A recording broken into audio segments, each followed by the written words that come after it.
Hello again, my friend. Welcome to the RDP YouTube channel, simplifying fitness by observing the fundamental principles of mother and human nature that govern your results. I'm Matt Schifferly, and today we're looking at technology and ways that it may help or hinder your progress in fitness and diet and exercise, and how to use it to our best advantage.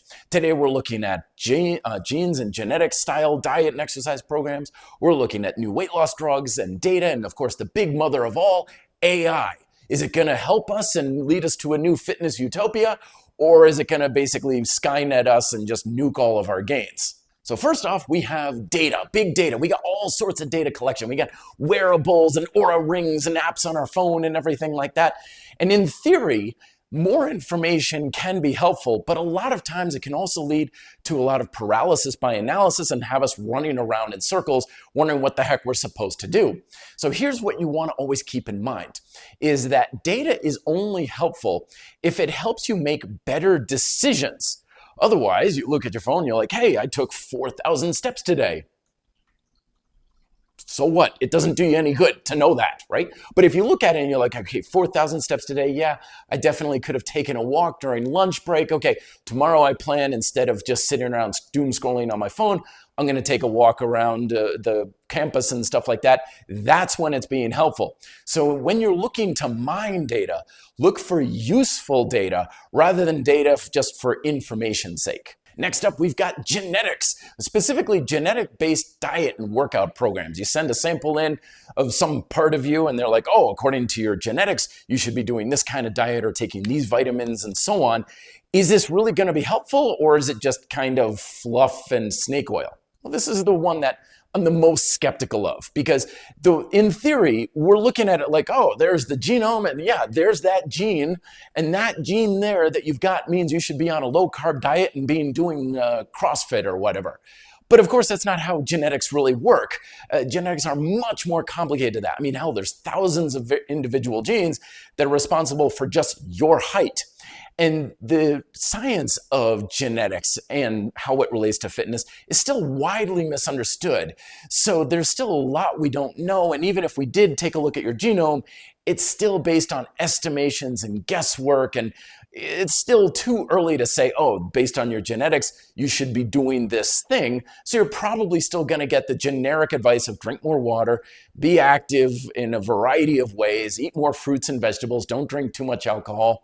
Now, of course, it can be helpful if you identify a genetic marker for some sort of anomaly that says, oh yeah, you definitely have a big intolerance to gluten or something. It's like, okay, that can be a very good thing. But aside from those sorts of deals, you probably are going to have a much easier time figuring out what works best for you just through simple experience, trial and error, and knowing what feels best for you when it comes to diet and exercise. All right, time for everybody's favorite topic, drugs.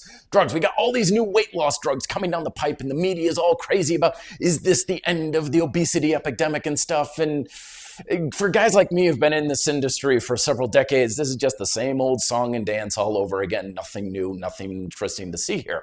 Because we've had weight loss drugs for centuries. I mean, hell, if I were to ever design the world's perfect weight loss drug that was simple and cheap and easy to consume and blunted your appetite while jacking up your energy level, we already have that.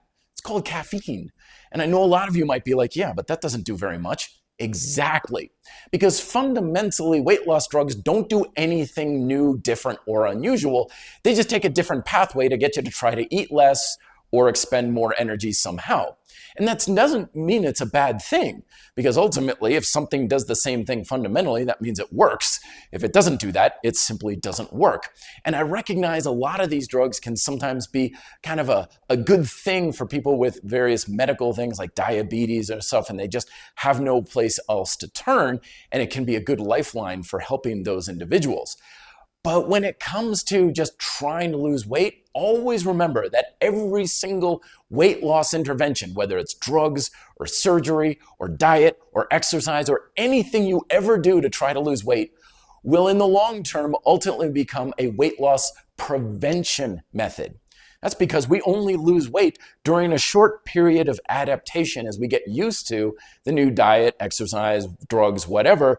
And then once we have regained homeostasis, which is always supposed to happen, trust me, you don't want it to not happen. Otherwise, you catch this nasty side effect called death.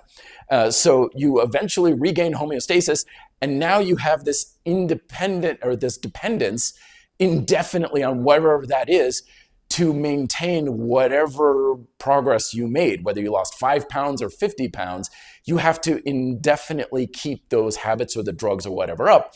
And when we're looking at drugs that can be over $1,000 a month or diets that are really restrictive and a pain in the neck to follow, that's not a scenario that I sure as hell would ever want to be in. So use these drugs smart. Use, of course, consult with your healthcare professionals. Are they a unique thing that can give you something a little bit different to help you overcome a sticking point? Or is it just going to be something that's long-term dependence and eventually you're going to quit and then lose it anyway? And then finally, the granddaddy of them all, AI. Is this going to be the next big thing? And it might be very helpful because, like I said in the beginning of the video, we got a lot of information and data, but we're very rarely making any good use of it. And I think AI can be a very good thing for helping us do exactly that. The problem, though, is remember that fundamentally exercise is all about the communication between you and your body. You're telling your body various things through diet and exercise habits, and your body's giving you a lot of feedback. And anything that promotes better communication between the two is definitely going to help, and AI could do that. But if it's interfering with that communication, it's going to be hurtful, harmful, and detrimental. And AI could also certainly be that as well. Because if you wake up and you are feeling like you're coming down with a cold and you really don't feel like doing something, but that AI program on your phone says, come on, you lazy bastard, you need to go run out in the rain, then you're putting it in charge rather than you. It's literally Skynet taking over the world. Only the world is you and your decision making. So we want to use AI as a supplemental form of decision making, but never in charge. Because ultimately fitness will always be about human intelligence, not artificial intelligence. So you want to use AI to make better decisions on your part, but don't let it make the decisions wholeheartedly for you. In the end, I'm always reminded of the lesson we learned from Harry Potter books, right? Magic will create just as many problems as it solves. And the same thing will probably always be true with technology, where it will create just as many problems in our health and fitness as it will solve.